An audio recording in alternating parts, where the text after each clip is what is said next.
It's the holiday season in World of Tanks, and alongside this year's event is a special limited time currency to use and buy things with.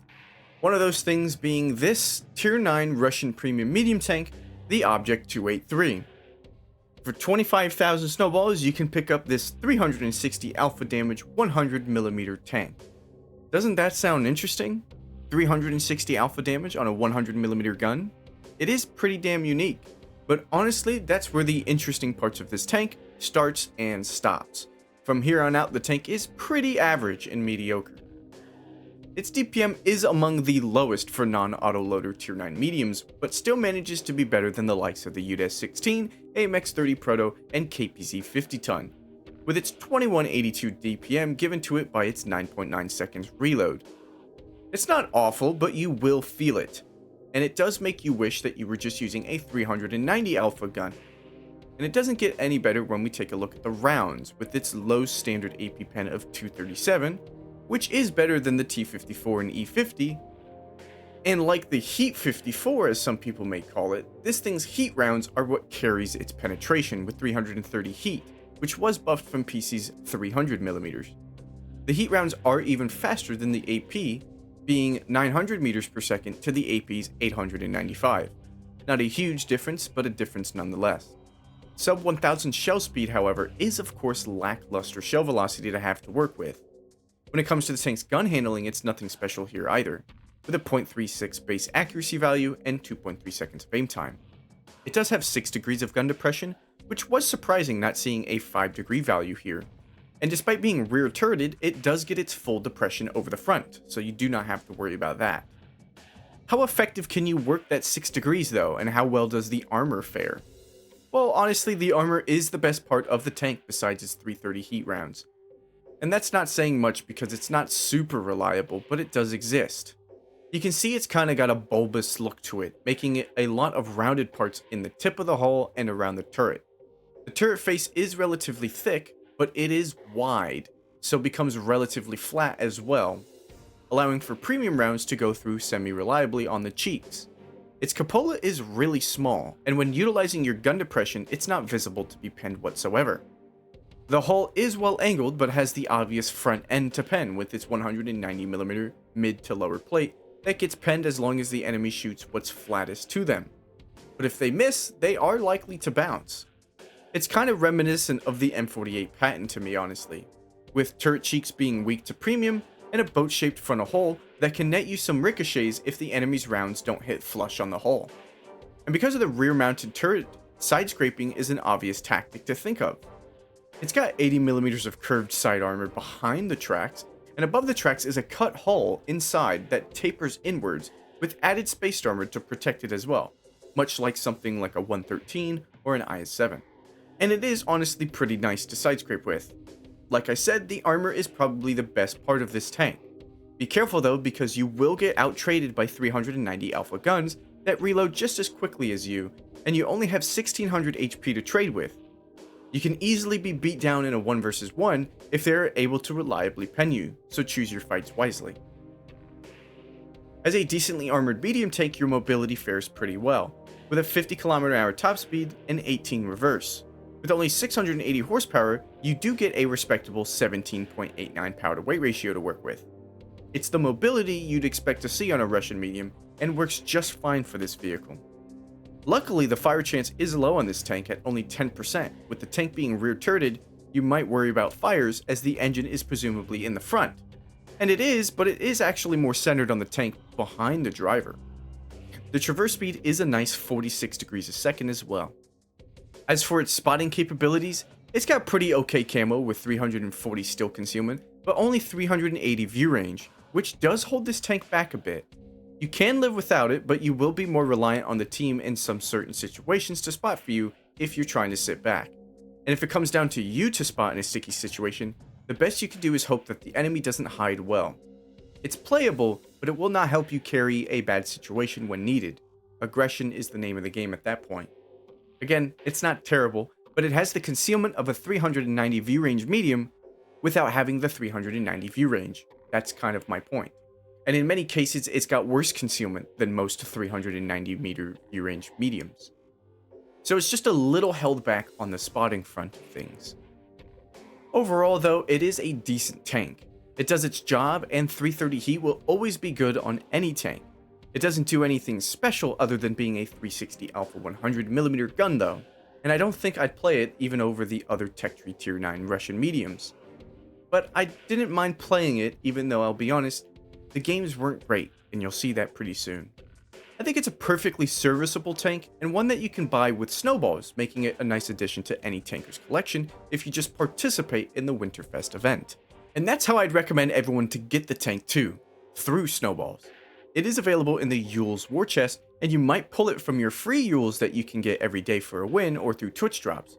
But I wouldn't buy more Yules hoping to pull it.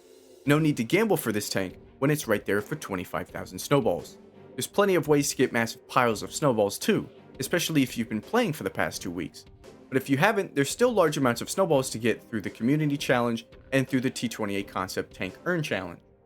I do think it's worth the purchase with Snowballs for this unique but ultimately uninteresting tank. Unique for its damage to caliber, but uninteresting because it doesn't pull anything off well enough to point out. But let's go over my loadout now before we get into the gameplay. Equipment-wise, I was running optics, rammer, and vents, with my usual premium repair kit, food, and standard med kit. For my commander perks, I had my Russian sneaky crew on with 6th Sense, rapid loading, steady aim, camo expertise, situational awareness, born leader, silent driving, snapshot, and muffled shot.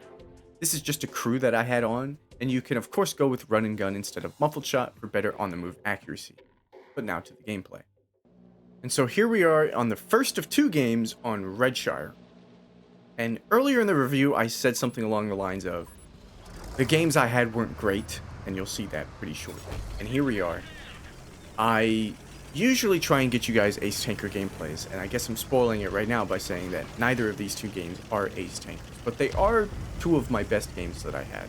I had plenty of games that were like this one, but I really averaged 2.5 to 3k DPG with this vehicle, and it's not because it's bad, but because the games wouldn't allow me to do any better.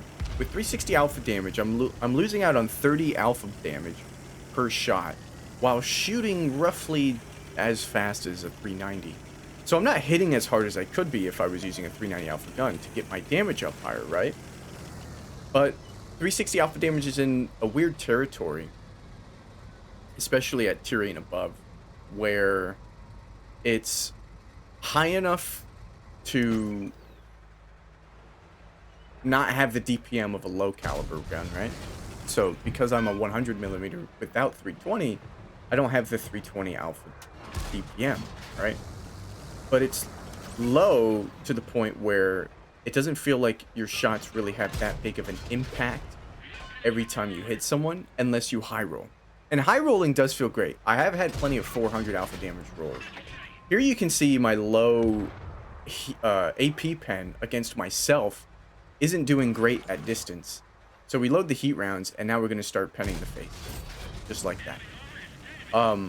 Again, 330 heat's great, and of course, if you shoot premium at this vehicle, its armor becomes way less consistent. But if I think of 360 alpha guns on vehicles that I like using, what comes to mind? Well, definitely not the Lerva, or the Asterion, or any heavy tank with a single shot 360 alpha gun. What comes to mind is things like the Barask or the Progetto 65, where you have more in a clip to be able to dish out more damage very quickly with 360 alpha. So you kind of negate that feeling of, damn, I just low rolled for 328, but I don't have the DPM of a 320 alpha gun. Or, ooh, I got lucky for high rolling for 390. I hope I can continue to do that so I feel like a 390 alpha gun. Like 360's in a weird spot there where you don't have the great DPM and you don't hit as hard, but with autoloaders you can make up for that with the Barask and the Progetto 65. But of course this isn't an autoloader, so you just got to deal with it. Now if I had 390 here, not only would I probably have a 105mm gun that has better shell velocities and I'd be more reliant or reliable to hit my shots, but I would have done more damage by now. I would have probably hit 2900 damage by now. And that's just from being able to high roll even more, right? And still have this same sort of output. So even though the tank is unique with 360 alpha damage, I think it suffers from that. But I don't hate it. Does that make sense? Like, I see where it suffers, and I think I still kind of like this tank. Even though I didn't do great, even though I haven't aced it, even though I don't feel like it's incredible, I did kind of enjoy it, because 360 alpha damage is a novel feel, despite its drawbacks that I've pointed out already. And I think the only thing I would have done differently to this vehicle if I was wargaming is I wouldn't have nerfed the DPM. It was nerfed in its reload to 9.9 seconds. I believe it's 9.5 on PC, and I would have kept it there. Would I have kept the 330 heat? Like, would I have made that change too? Probably not, though. I would have kept it with 300 premium heat pen, but that probably wouldn't have gone well with many players. Here, unfortunately, we just somehow missed the Murat, and the Murat just doesn't care, so... But he bounces our rear. And we do have a log back there that we didn't talk about in the armor viewer because I never really thought it'd come into play, but maybe he hit that log and boom. We did get one ricochet from his 3-round autoloader, and now we've done 3,000 damage while I've been yapping. We sniped down that one lane quite a bit. There was a lot more vehicles than you usually expect down there in the first place, right? There was an MBTB, two 283s, and a Foch. And we just sniped down that lane and did our best. We weren't the ones spotting, though.